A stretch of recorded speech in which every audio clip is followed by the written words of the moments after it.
l'université, la question de l'égalité des sexes est d'autant plus complexe qu'elle met en lumière les obstacles de diverses natures que les femmes peuvent rencontrer, qu'elles soient étudiantes, enseignantes-chercheurs ou cadres administratifs, etc.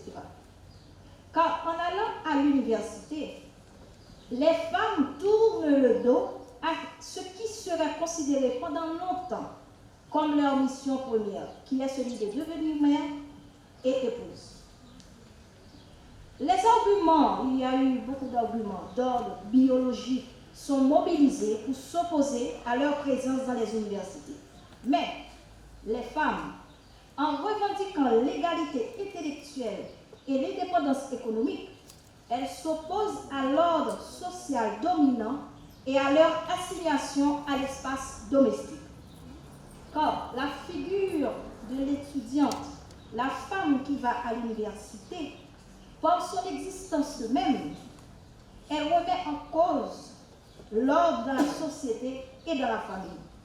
Et ce n'est que lorsque les structures de pouvoir, parce que l'université est un espace de pouvoir, parce que l'université est là pour régir, pour former des personnes qui vont et normalement transformer, qui vont diriger.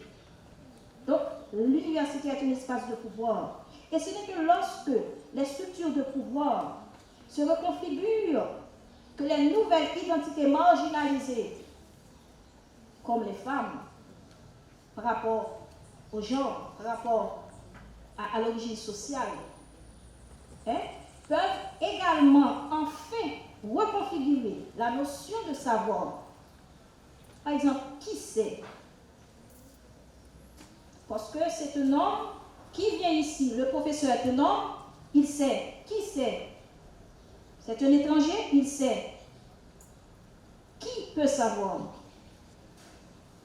Savoir quoi? Qu'est-ce qu'on considère comme connaissance? Et le savoir de qui?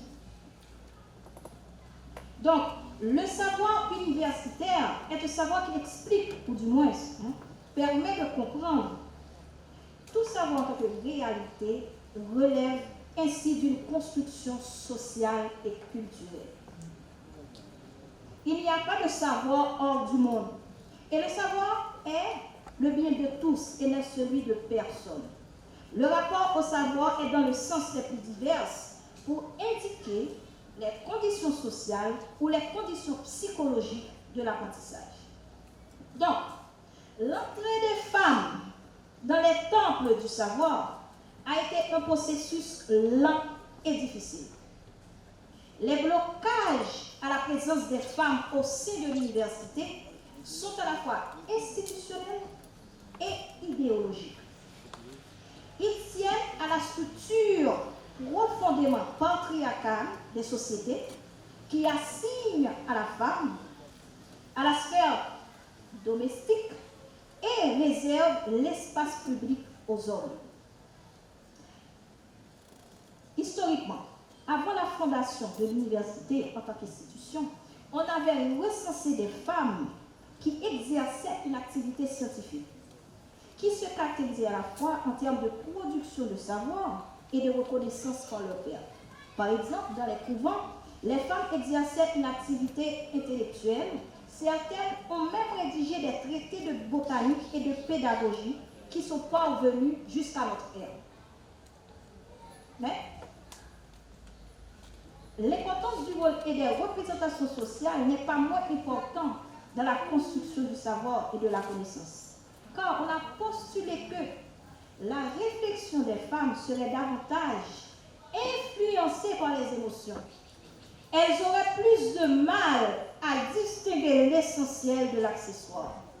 Qu'elles seraient dépourvues du degré de rationalité et de la clarté de jugement requise notamment pour les études. Aujourd'hui, actuellement, au niveau mondial, les femmes sont majoritaires à l'université.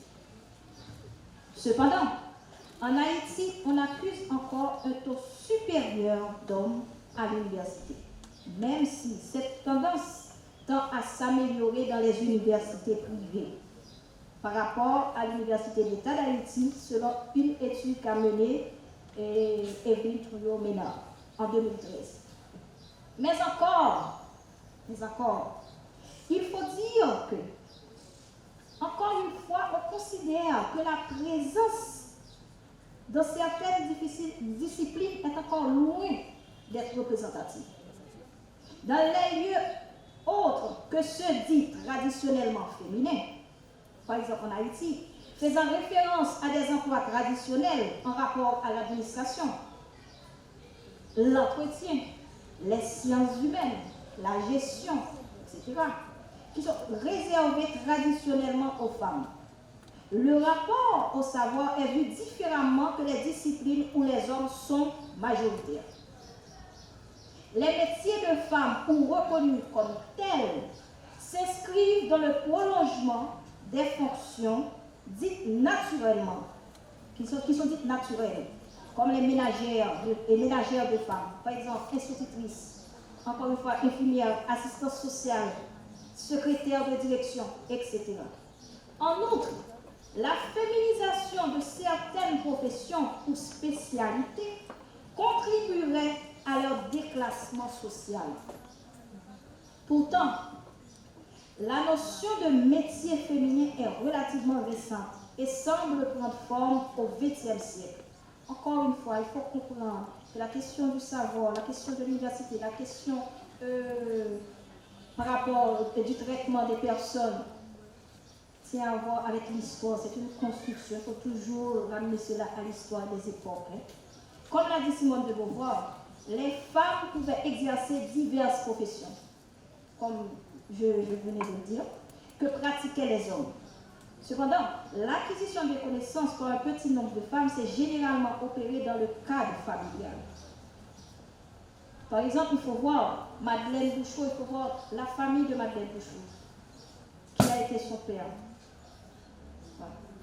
C'est normalement quelque chose qui tient à voir avec l'histoire. Et ces siècles perdus expliquent la faible production scientifique des femmes à ce jour. Et le constat qui évoque la difficulté pour les femmes d'atteindre des postes de pouvoir existe tant dans le domaine de l'enseignement et de la recherche que dans les autres activités professionnelles.